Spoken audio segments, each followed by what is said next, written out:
ವಿದ್ಯಾರ್ಥಿಗಳ ಜೀವನದ ಜೊತೆ ಚೆಲ್ಲಾಟ, ಬಿಸಿಎಂ ಅಧಿಕಾರಿಗಳ ನಿರ್ಲಕ್ಷ್ಯ, ಶಾಲಾ ಮಕ್ಕಳ ಜೀವಕ್ಕೆ ಬೆಲೆ ಇಲ್ವಾ? ಸರಕು ಸಾಗಣೆ ವಾಹನದಲ್ಲಿ ವಿದ್ಯಾರ್ಥಿಗಳ ಸಂಚಾರ, ನಿಯಮಗಳು ಗಾಳಿಗೆ. ಸರಕು ಸಾಗಣೆ ವಾಹನದಲ್ಲಿ ವಿದ್ಯಾರ್ಥಿಗಳ ಪಯಣ, ವ್ಯಕ್ತಿತ್ವ ವಿಕಾಸವಾಗಬೇಕಾದ ಕಡೆ ವಿದ್ಯಾರ್ಥಿಗಳ ಜೀವಕ್ಕೆ ಕುತ್ತು ಬರುವಂತಹ ಕೆಲಸವೊಂದು ನಡೆದಿದೆ. ಶಿಕ್ಷಣ ಸಚಿವರೇ ನೋಡಲೇಬೇಕಾದ ಸ್ಟೋರಿ. ವ್ಯಕ್ತಿತ್ವ ವಿಕಾಸಕ್ಕೆ ಹೋದವರಿಗೆ ಪ್ರಾಣ ಭಯ.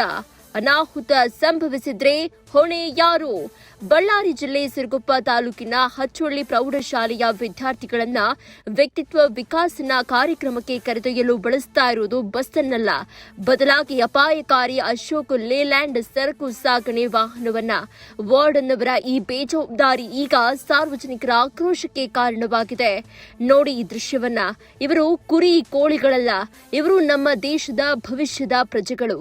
ಹಚ್ಚೊಳ್ಳಿ ಪ್ರೌಢಶಾಲೆಯ ವಿದ್ಯಾರ್ಥಿಗಳು ವ್ಯಕ್ತಿತ್ವ ವಿಕಾಸದ ಪಾಠ ಕಲಿಯಲು ಹೊರಟಿದ್ದಾರೆ.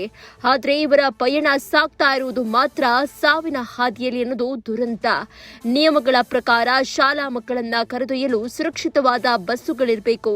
ಆದರೆ ಇಲ್ಲಿ ಎಲ್ಲಾ ನಿಯಮಗಳನ್ನ ಗಾಳಿಗೆ ತೂರಲಾಗಿದೆ. ಸರಕು ಸಾಗಣೆಗೆ ಬಳಸುವ ಅಶೋಕ್ ಲೇಲ್ಯಾಂಡ್ ಲಾರಿಯಲ್ಲಿ ಮಕ್ಕಳನ್ನ ಕುರಿಗಳಂತೆ ತುಂಬಲಾಗಿದೆ. ಸಣ್ಣ ಚಾತುರ್ಯ ನಡೆದರೂ ಇಲ್ಲಿ ದೊಡ್ಡ ಅನಾಹುತವೇ ಸಂಭವಿಸಬಹುದು. ಈ ಘಟನೆಗೆ ನೇರ ಹೊಣೆ ಹಚ್ಚೊಳ್ಳಿ ವಾರ್ಡನ್ ಅವರ ನಿರ್ಲಕ್ಷ್ಯ.